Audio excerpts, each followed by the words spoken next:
from the hippest spot online, you've arrived at the Pop Culture Juke Joint, the only weekly podcast you'll need for intelligent showbiz chats. Located just up the street from the Peach Pit and down that dark, damp alley behind Fonzie's garage, you'll find former newsman and current hard-boiled crime writer Anthony Venutolo, chatting with guests about everything from old school classics to new school staples. So head up to the bar, grab a drink, and settle in here at the Pop Culture Juke Joint. Now, your host, Anthony Venutolo.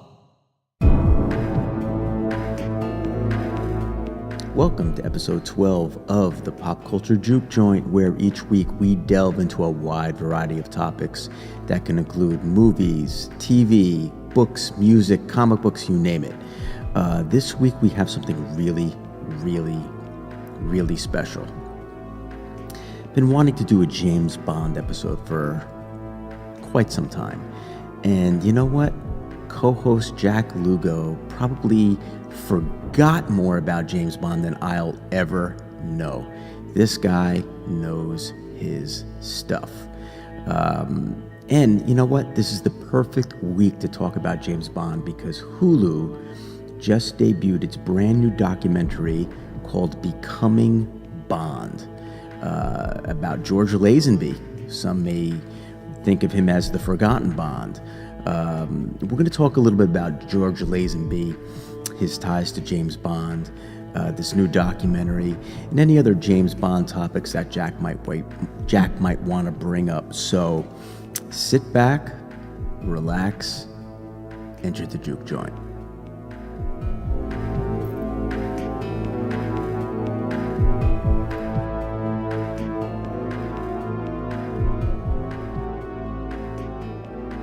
Jack Lugo, how are you tonight?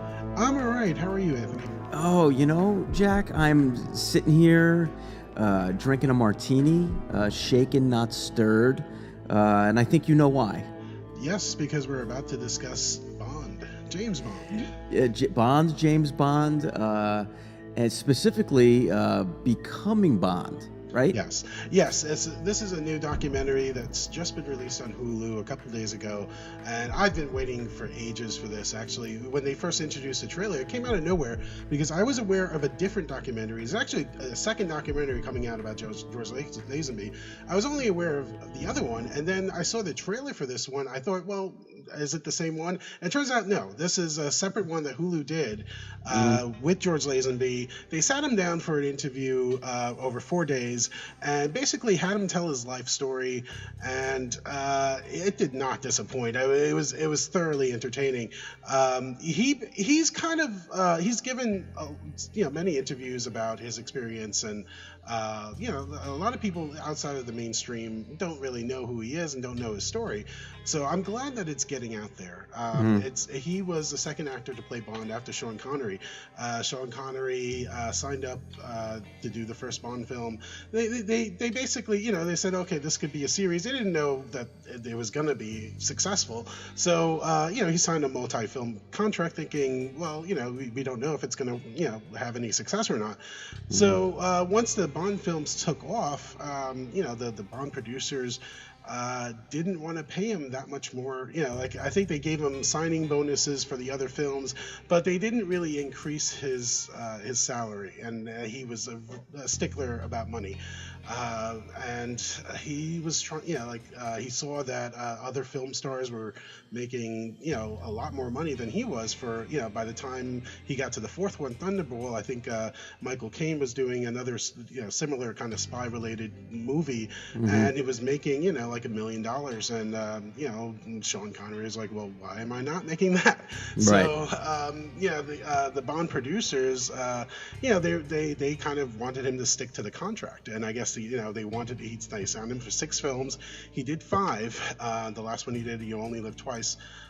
He quit in the middle of production, and basically he it was a very not very fun experience for him, and he was hounded, and because they were filming in Japan, they wouldn't give him any privacy, so he was unhappy.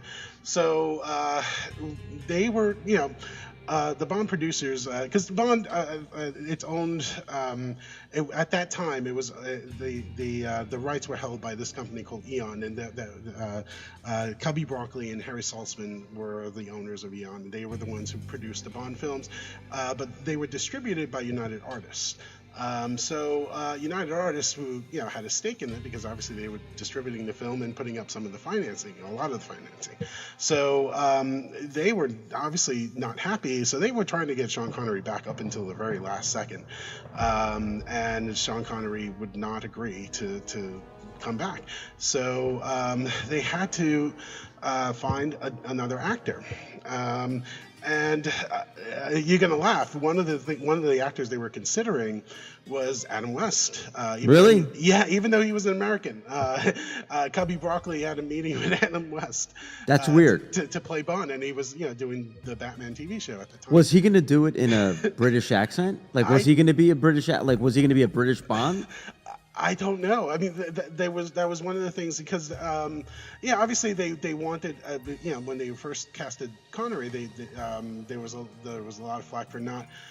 For making him Scottish, because in the books he was, Fleming made him Scottish after the fact, after Sean Connery was casted, but before that, he, most people assumed he was British, so English rather, right. So they were meeting with several different, including Adam West. Roger Moore was also under consideration, but he couldn't do it because I think he was contractually obligated to the Saint at that time, so it might have gone to Roger Moore if it wasn't for that.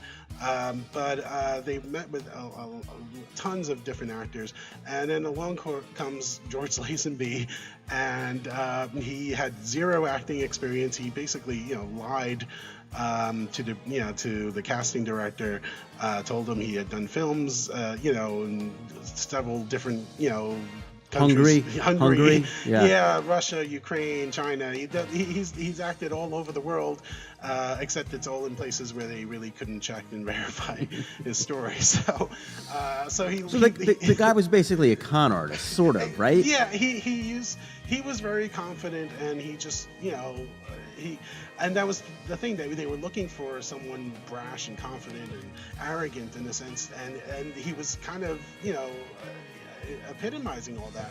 Right. In the documentary we see when he meets Jeff Garland's playing Harry Saltzman. He meets Harry Saltzman. Harry Saltzman has his feet on the desk, barefoot on the desk, and he motions to Lazenby to sit down in front of him. And Lazenby, he casually strolls over to the window and did not follow the direction because he didn't want to sit in front of somebody's feet. Who does? Yeah, exactly.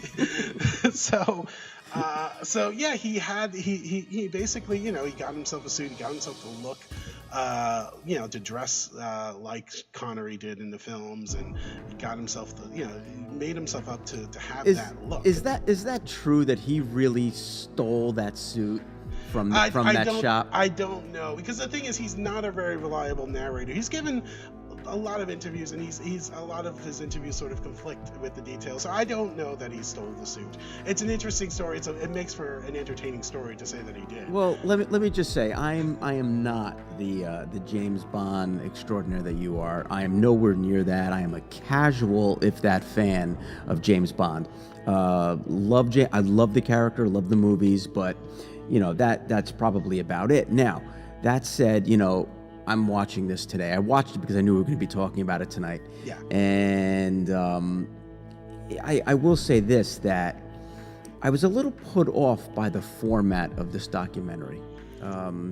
When you told me that a lot of the film is kind of like a biopic, I didn't realize like 98% of it was like a biopic with George Lazenby kind of like talking, in between all of these little vignettes. Yes. I was a little put off by that. I don't know why I was. It wasn't necessarily done bad. It was done fine. I think I expected more of kind of like a documentary where you had candid interviews with people who either knew George, worked with George, journalists who maybe interviewed George, something like that. I don't know.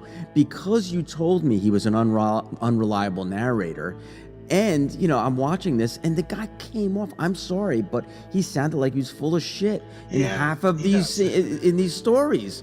You know what I mean? Exactly. There were some things I didn't like about. Like they didn't really need to focus too much on his childhood. Oh my God! Oh my God! Oh my God! It took like an hour. Yeah, it does take a while to get to the Bond part of the story. When it does, it's very entertaining. And I didn't realize that they were going to frame it around this love story with this Belinda. I mean, obviously we don't know if Belinda was the real name, but there was I honestly did not know that part of it because I had read before that he went to London. The reason he was in London was to be with a girlfriend, but he was kind of a swinger. It was the 60s, so I didn't really pay that much attention to that detail. And it was kind of the format of it is a little off-putting if it's not what you're expecting.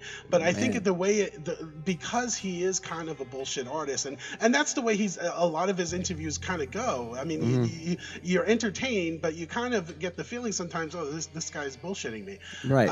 So I think because that's the way he is, I think the director of this film decided, on taking this approach because you're watching it and you're being entertained, but you're not really being asked to sort of believe 100% of it. Right. Wow, man. I mean, like Belinda. I mean, honestly, I will say this: there's one part in the documentary where he's talking about Belinda, and he almost kind of like breaks down a little bit, like he's really genuinely affected by that long lost love and that relationship, and I liked that brief moment right there. I felt for the guy. I never He does have an emotional moment in this. Yes. He really does, and that seemed honest to me. So that humanized him ever so little. But then it was right back to the stories of the threesomes and the foursomes and the swinging and I'm like, dude, like I get it. You are James Bond in real life. I know. He tried to be James Bond in real life. Yeah, so that was kind of his downfall. It does take a little patience to get through that. But it's still a very fascinating Hollywood story. Yeah, I mean, because and outside of like Bond fandom, not too many people know about it. So the idea that this unknown guy who basically just walked in, tried snuck past into someone's office saying I hear you're looking for Bond, and he actually got the part. It's still an amazing thing. That's like somebody walking up to Disney and saying I want to be the lead in the next Star Wars movie. Right. It's something that you would never think could happen. I mean, it really is a great Hollywood or showbiz story. I'm a sucker for a showbiz documentary. And this kind of like did deliver in that regard. I don't know if some of the cameos were not so much off-putting but distracting. Like the Dana Carvey, Johnny Carson was a little distracting to me. When I heard he was doing that, because when I read the cast list beforehand, I saw he was playing. I was like, well, this will be interesting. I think the director Josh Greenbaum basically decided to go with a humorous approach when it came to like reenacting the biopic portion of it. And I think that kind of fits in there. That was a bit off-putting, but another notable cameo was Jane Seymour, who played Maggie Abbott, and she's an actual Bond girl. I mean, so that is for Bond fans that's an interesting little bit of thing to look into. A very nice touch. A very nice touch indeed. Well, let's talk about his film for a second or two. Yes. I know you mentioned it on the last episode, but for someone who's never seen On Her Majesty's Secret Service, On Her Majesty's Secret Service. What can people expect from that film? Like, is it more Connery? Is it more Roger Moore? It's neither. What is it? It's the one. there are really only a couple times in the books, in the Fleming books, where Bond falls in love. The first one is in Casino Royale with Vesper, and we kind of saw that with the first Daniel Craig movie. They did, obviously they added a lot to it, but you saw that the character really fell in love in that movie. But the other time, and that was the first Fleming book. He had written quite a few books in between. I forgot which. I know I'm gonna get killed for not knowing which book, which order it came in. But this came after I think Goldfinger, and there was a short story collection for Your Eyes Only. So he had written this story on Her Majesty's Secret Service where Bond gets married, and Fleming was initially against the idea. There's an interview that he did with Raymond Chandler, which is a really fascinating interview if you haven't heard it. And Raymond Chandler talked about marrying Philip Marlowe, and Fleming reacted by saying, "Well, my fellow's never going to get married; it just wouldn't work." But he actually did do that in On Her Majesty's Secret Service. Bond actually does fall in love. He meets this woman who is about to commit suicide by walking into the ocean and drowning herself, and he saves her. And then her father kind of wants to have Bond look after her, and Bond is initially doesn't want to do it, but she eventually saves him on a couple occasions in the film I'm talking about. And Diana Rigg plays Tracy, who becomes Bond's wife, and up until that point the Bond girls hadn't really fended for themselves very well in the movies. I mean, you had Honor Blackman, who did a little bit of jujitsu in Goldfinger, but in this one, there's a car chase where she's the one driving. At the very end of the climax, the final fight, she fights off a few henchmen. So she's a very dynamic Bond girl, one that you wouldn't expect to see in the 60s. Obviously, you see that more in the later Bond films. So he actually, they have this really intimate scene where they're in a cabin, and he proposes to her. They fall in love. At the end of the story, they get married, and a lot of people, outside of Bond fandom, don't even realize Bond was married. And it ends very tragically. What happens is Blofeld, who's the villain in this movie, and his henchwoman Irma Blunt, they drive past, and she has a machine gun, and she machine guns the car that they're in, and Tracy ends up getting killed. And there's a very emotional moment in the film, the way it ends. He's holding her, and Lazenby really executes the scene perfectly. Actually, a lot of people, they knew that he can do the action scenes really well, because he was able to fight. But this one particular moment, anyone who's not seen the film, he basically, the theme of the film is time. And someone comes to check on them after witnessing what had happened, and he's holding her hand, and she's dead, and it's a really emotional scene. And then he looks at the person who came to check on them, and he says, we have all the time in the world, and there's actually a song, "We Have All the Time in the World," that's sung by Louis Armstrong in the film, that sort of resonates throughout, and it's a really sad moment, and the film ends on that moment, which is atypical for a Bond movie, because they all sort of end on a high note with Bond, with the woman, with the Bond girl, and kissing and all that stuff. So and that's how the film ends. And Lazenby, had he done another Bond movie, we would have gotten the ultimate, because Blofeld is in the next movie, played by a different actor. We would have gotten at least a revenge movie. Bond would have, he had just lost his wife, and he's out for revenge. We would have gotten that, and we didn't. What we got was Diamonds Are Forever with Connery back, but it's a very campy, very lighthearted romp of an adventure, which is not what this film sets up. So, well, why not just continue that story? I think because even though the film made money. It didn't lose money. It was, I think, maybe either the second or third highest grossing film of that year. They decided to go in a different direction because, they didn't think that the audience wanted, a dark, gritty Bond. Right. And it was the 70s. By that point, this film was filmed in '69. The next film, Diamonds Are Forever, was filmed in '71. So, they wanted the Bond films to be kind of fun, escapist adventures, and that's what the Roger Moore films became. Yeah, and I guess at that time, everyone had their kind of swinging, crime-fighting, detective cop franchise, right? I mean, Dean Martin had one. Sinatra had his Tony Rome series. James Coburn had the In Like Flynn. Didn't everyone have this kind of like jet-setting, man of mystery thing going on at that point?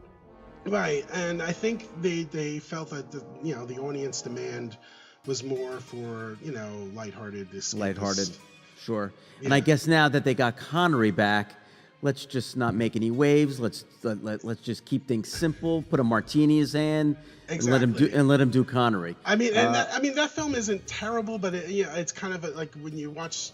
If you watch them chronologically, you're like, well, what the hell happened? I mean, you want Bond to be really, right. show that he's upset about losing his wife, and he doesn't.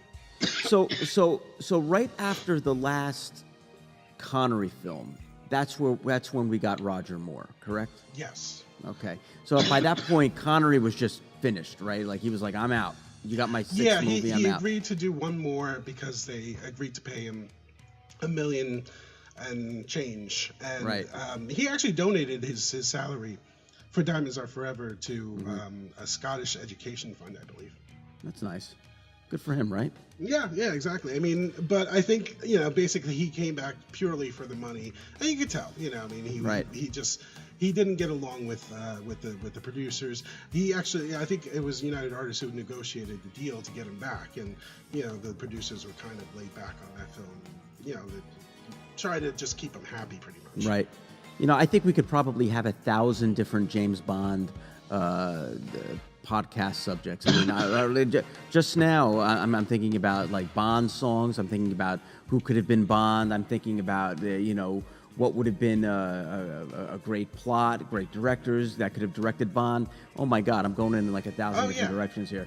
But yeah, it's endless. I mean, and I do some blog work for a podcast, James Bond Radio, and I mean, they dissect every Bond film. If you think my Bond knowledge is intense, I mean, these guys, Tom Sears and Chris Wright, they know just about everything. You could play 2 seconds of a film score, and they could tell you, what film it was in and what scene.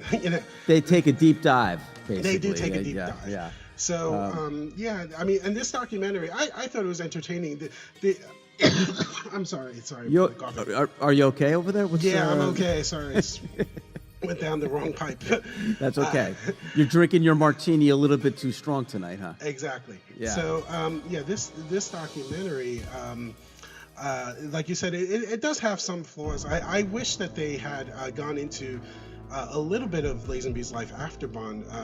He obviously, his career kind of plummeted, but his next film, Universal Soldier, he played like a mercenary, and it was directed by Cy Enfield, who was kind of a noir director. He was he was mentored by Orson Welles, and I think he ended up financing that film. And it was just a complete disaster. And actually, he had just bad luck, because I think Jimi Hendrix was even supposed to do the music for the film, and Hendrix died before he can do anything. And then after that, he was actually going to meet with Bruce Lee to do Game of Death. And on the very day that he was going to meet Bruce Lee died. Guy didn't have luck. No, George Lazenby had no luck at all in the 70s when it came to trying to revive his career. But I think that's you bring up a couple good points. I think what I would have liked to see in this documentary is a better explanation as to why he chucked it all. I mean, they offered the guy $1 million, six movie deal, and he just turns it down. And I kind of wanted a better reason for that. Yeah, I mean, it doesn't get into his agent at the time, Ronan O'Reilly, who was kind of this pirate radio guy in England at that time, and he was very much anti-establishment, and he basically got this idea into his head that Bond and these producers they were part of the establishment, and it was sort of in to be anti-establishment. And I think the films that were it was at the time in the 60s where low budget films were making a lot of money. Like right. You could spend like I think the budget for Easy Rider was like $300,000 or something like that. Right. And it made 200% more than that. Right. Sorry for the coughing. You okay, Jack? But yeah, no, it would have been nice if they had gone into his sort of career after and his life after Bond a little. I mean, he is kind of like you do get the sense that he's content with the way his life turned out. Right. But at the same time, well, here's the thing. It's like, oh yeah, he's like, I got married, I had a couple kids. Okay, how about you just even like give us the name of your wife at least? I mean, like, everything was just like brushed under the carpet. Like, it took us an hour to get to Bond. We get about 23 minutes of the whole Bond thing, and then he's like, oh yeah, I walked away from it, but it's all good. I got married, I had a couple kids, I went into real estate. A couple more women would have been nice. I think he actually did say that. Yeah, he did say that, yes. Yeah, and then it's over. And I'm like, dude, way to like string us along. I get what you're saying. It is very enjoyable at times, but I do feel that parts of it were just like really like brushed over and rushed. Yeah, I mean, I think they spent too much time in the earlier part of his life where they could have rushed the childhood part of it, Like oh my God. We didn't need, and also the sex part, we didn't need to see every threesome that he, was able to threesome, we see him losing his virginity to the sunbathing girl when he was like 16 and he didn't know what he was doing. He's dry humping her or whatever. I mean. Yeah, we didn't need that. Yeah, I kind of agree with you there. Yeah. But yeah, it was entertaining. And it was entertaining. Definitely watchable. He is definitely, there's no doubt that he's not a charismatic guy. The guy, there's a reason why he got that part. And, what I walked away with is just like kind of wondering what if. And he even says that, like, what if? I mean, it would have been great to like maybe see him as Bond, like he said, one more movie, right? Yeah. Diamonds Are Forever would have been perfect, even though the book Diamonds Are Forever came before that story in the film sequence. But the theme of diamonds and marriage, it would have been perfect to do a follow up to that story with that. And man, did he really ever look like James Bond could have looked, right? I mean, like physically, I mean. Really a top-notch look. What's next in the world of James Bond? Well, Bond is kind of in limbo right now. The only thing, things have come out. It's implied that Daniel Craig is returning, and the job is his if he wants it. But it hasn't really been confirmed if he's actually signed on the dotted line as. We had the proposal in the Lazenby film, and the last bit of gossip that came out was that Barbara Broccoli, who is the daughter of Cubby Broccoli, who is the Bond producers, that she was at some dinner and somebody asked her, and she says she has no idea when the next Bond film is coming out, and she's not waiting for Daniel Craig to get off his ass. So nice. Again, it's a bit that was on page 6, and we don't know how reliable the source was. This is kind of third-hand information, second-hand information, so we don't really know if that conversation even happened or not. But I think most Bond fans want Daniel Craig to return because in the last film Spectre they finally did introduce Blofeld. Because they had, he had been, they hadn't done a Blofeld story in a long time because of the rights issues with the character. So it would be nice to see a conclusion to the Blofeld story, and some fans might even want a similar thing to On Her Majesty's Secret Service, in the sense that, you know, he in the last Bond film he rides off with Madeline, the Bond girl in the film, played by Léa Seydoux, and there was a line in that movie that was cut, and he was supposed to say, when they were about to drive off, you know, she was going to ask him, well, where are we going? And he was going to say something like, I don't know, we have all the time in the world. Right. So there was going to be kind of like a callback to On Her Majesty's Secret Service, and the possibility that she would get killed and that Blofeld would be responsible and he'd be out for revenge the way we would have wanted Lazenby's Bond to have been. That possibility still exists, that we might get that film, but we don't know yet that Daniel's going to sign. Now, I have a strong feeling that he will. I mean, just in March, he was at an event for Omega watches, the Seamaster watch, and you know, basically that's a whole Bond thing. The character wears that in the film, and he gets to design his own Omega watch, and there was this big party for that. I don't know if he, and then he did this whole thing with Omaze giving away an Aston Martin. So I don't know if he'd be doing all these tie-ins if he was not planning to return to the role. And he, obviously, you know, playing Bond, you know, comes with a lot of perks, as you can imagine. So, sure, but you know, it always just seems as though that these guys fight to get this role, be it, you know, Pierce Brosnan or, you know, George Lazenby, Daniel Craig to a certain extent, and then by the time they're done with the even one movie, as in Lazenby shows, that like they're just kind of ready to walk away from this thing. Is it that demanding? Is playing Bond that demanding physically even? I mean, Pierce Brosnan, I remember he was done. When he was done, he was out. He was like, I'm out. I'm done with this, right? Well, Pierce was kind of unique. He was let go. He would have carried on if they had let him. But, really? Yeah, he was let go, and you know that's when they decided to do Casino Royale with Daniel Craig and sort of reboot the franchise. But with Daniel Craig, he had that interview, that kind of infamous interview where he was quoted as saying, "I'd rather slash my wrist." But I think it was just sort of taken out of context, and I think it was more in the context of he had just finished filming Spectre, and he wasn't ready to commit yet. I think hopefully now he will be ready.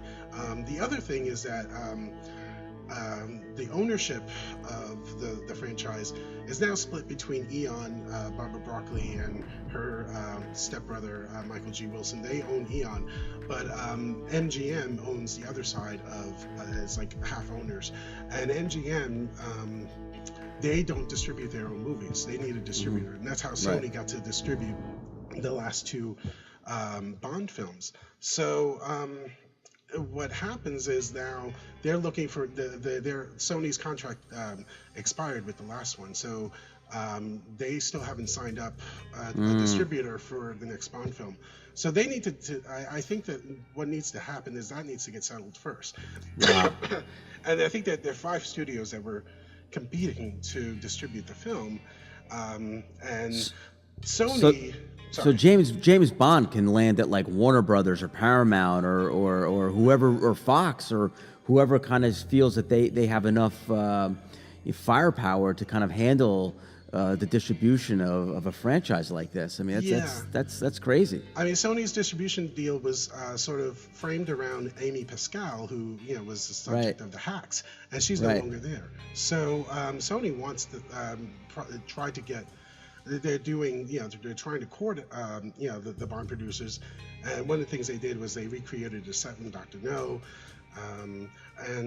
but there are other players involved. So we don't know yet which production studio is going to sign up to be the distributor, because the distributor, in Sony's case, they put up like 50% of the financing. Right. So one of the studios is actually Annapurna, which is a small studio. They released some independent films. One of them, Spike Jonze's Her, American Hustle, the David O. Russell films. Right. So they're actually in play, and some people are saying that they might that Bond may end up with them. I have a feeling it'll probably still end up with Sony, right? Because they have the big machinery to get this done. But I think that the whole distribution deal has to be done first before they can announce anything else. It sounds like we're years away from another James Bond movie. Yeah, I think probably 2019, if we're being honest, because we're almost done with 2017. Hopefully by the end of this year we get some kind of news on the distribution, and then obviously they have to go into production, and assuming Daniel Craig comes back, that's a whole other deal that they have to sign. So I'm guessing 2018 will Let's hope that there's at least a script being written as we speak. Yeah, they did. This wasn't officially confirmed, but the scriptwriters who had written a string of other Bond films, Robert Wade and Neil Purvis, have signed on to write the screenplay for Bond 25. Okay, well, that's the hard part. So let's get that out of the way first. Yeah. So Jack, any other James Bond miscellanea do you want to kind of just chat about before we sign off? There are Anthony Horowitz, who wrote the last Bond continuation novel, which is a whole separate thing through Ian Fleming publications. He's signed on to do another one, and he's actually using an unused Ian Fleming plot as a springboard for his second Bond continuation novel. Now, these novels follow the books; they don't follow the film, so they take place in the 50s. When Fleming was writing these stories, his first one actually took place right after Goldfinger, the Goldfinger novel. So, and that's a fascinating thing to follow if you're into the books, or you want to get into the Bond books. Definitely read Fleming, but you could also read some of these continuation novels. And the one that Anthony Horowitz did was incredible. Also, they're doing their Ian Fleming publications also did these young Bond novels, which are kind of sort of written in the spirit of the Fleming books. They're prequels to the 50s novels, and they're really good. The first 5 were written by Charlie Hickson, and then Steve Cole just wrote his last one, I think his 4th one, which is going to be the last one, called Red Nemesis, and that's actually the next book I'm planning to read. How young is the young Bond?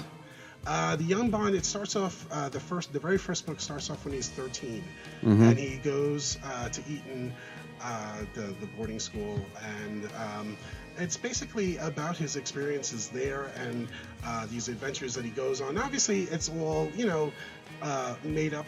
The target audience is a young adult audience, right? But it's also there are a lot of little nuggets there that adults can enjoy. And if you're into Fleming, you'll see a lot of references to the Fleming books. It's really fascinating. I really enjoy reading them. And I've written reviews for them on my blog and all that stuff, and they're really fascinating. A lot of people write them off because they're young adult books, and they don't want to kind of explore them, but they're really worth checking out. Okay. I think that might do it for us this week, Jack. I'm glad we had our first James Bond podcast, because you know what? We got it out of the way. Now we can kind of set the stage for some other ones that I've been meaning to kind of want to do. So I'm down if you are. Yeah, same here. Okay. That wraps it up. I think, tell people where they can find you on Twitter, Jack. You can find me at Jack Lugo 1, and then if you go on my page, there's a link to my blog, and you'll see some of the reviews I've read there. Awesome, Jack. As always, it has been a pleasure. You know your stuff, and you know what? We'll talk soon. Yeah, definitely. Take care. Bye. Take care. Enjoyed this episode of the Pop Culture Juke Joint? Then don't forget to tip the barkeep by subscribing and reviewing us on iTunes and Stitcher. Also, for some sizzling noir tales, head on over to Amazon to check out Anthony's hard-boiled fiction, available in print, digital, and audiobook formats. On social media, follow Anthony on Twitter at Anthony Venutolo, or like his page on Facebook. For everything else, please visit his webpage at www.anthonyvenutolo.com. We'll see you next week.